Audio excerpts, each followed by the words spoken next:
সাহারি ও ইফতারের কোনো দোয়া আছে কি? এটি কি বাংলায় পড়া যাবে? রোজার নিয়ত কোনটি বা কিভাবে করব? নিয়ত পড়া কি রোজা রাখার জন্য জরুরি?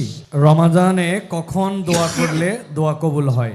ইফতারের আমরা দোয়ার কথা জানি ভাই।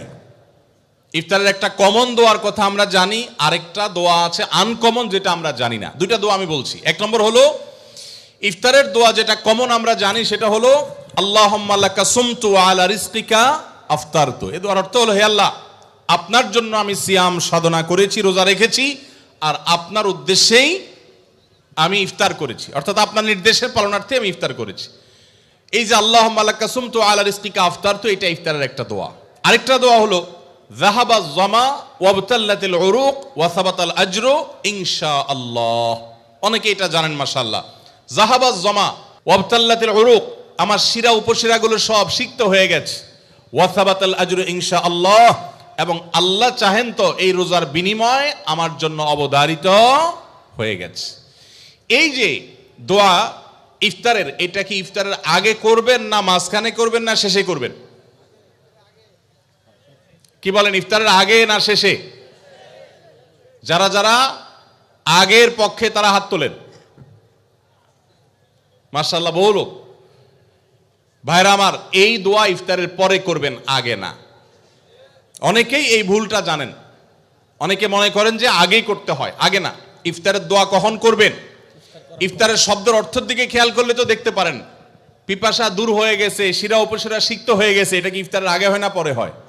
তাহলে আল্লাহুম্মা লাকা সুমতু আলা রিজকিকা আফতারতু, আল্লাহ তোমার জন্য রোজা রাখলাম, তোমার রিজিক দিয়ে ইফতার করলাম, এটা কি আগে না পরে? পরে। অতএব এটা ইফতারের পর। তাহলে ইফতারের শুরুতে কি পড়বেন? বিসমিল্লাহ। বিসমিল্লাহ বলে যে কোনো খাবার খান, ইফতারও খাবেন। ইফতার খেয়ে ফেলছেন, 2-4 লোকমা খেয়েছেন, একটু পানি খেজুর খেয়েছেন, তারপরে দোয়া পড়তে পারেন। আর চাইলে একদম শেষ করেও পড়তে পারেন। আর এটা নিজের ভাষায় পড়লে হয়ে যাবে, কিন্তু সুন্নাত হবে, বেশি উত্তম হবে নবীজির ভাষায় পড়তে পারলে, সরাসরি আরবি টেক্সটটা পড়তে পারলে। আল্লাহ আমাদেরকে তৌফিক দান করুন। রোজার নিয়ত কোনটি বা কিভাবে করব?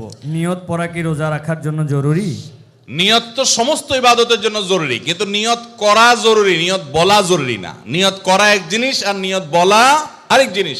মুখে নিয়ত বলে আর অন্তরে নিয়ত করে। অন্তরে নিয়ত করে আর মুখে নিয়ত বলে। ইবাদতের মধ্যে নিয়ত করা ফরজ। রোজার জন্য নিয়ত ফরজ, নামাজের জন্য নিয়ত ফরজ, কিন্তু নিয়ত বলাটা ফরজ বা সুন্নত কোনোটাই না। আমরা যে রোজার নিয়ত শুনছি, নাওয়াইতু আন আসুমা গাদান, আছে না? বিভিন্ন আপনার ক্যালেন্ডারেও লেখা থাকে, ভিত্তিহীন। নবী করিম সাল্লাল্লাহু আলাইহি সাল্লামের কোন জয়ীফ জাল হাদিসেও এরকম রোজার কোন নিয়তের কথা কোথাও বর্ণিত হয় নাই। ইসলামের নামে নকল আমল করলে সওয়াব হবে না গুনাহ হবে? খবরদার। এই জন্য আমরা মেহেরবানি করে, আমি কি জন্য ভোর রাতে উঠছি? সারি খেতে উঠছি। সারি খেতে উঠছি মানে কালকে রোজা রাখবো, এটাই তো আমার নিয়ত। মনের ইচ্ছা আছে, ইন্টেনশন আছে, এটাই নিয়ত। মুখে আলাদা নিয়তের উচ্চারণ দরকার নাই।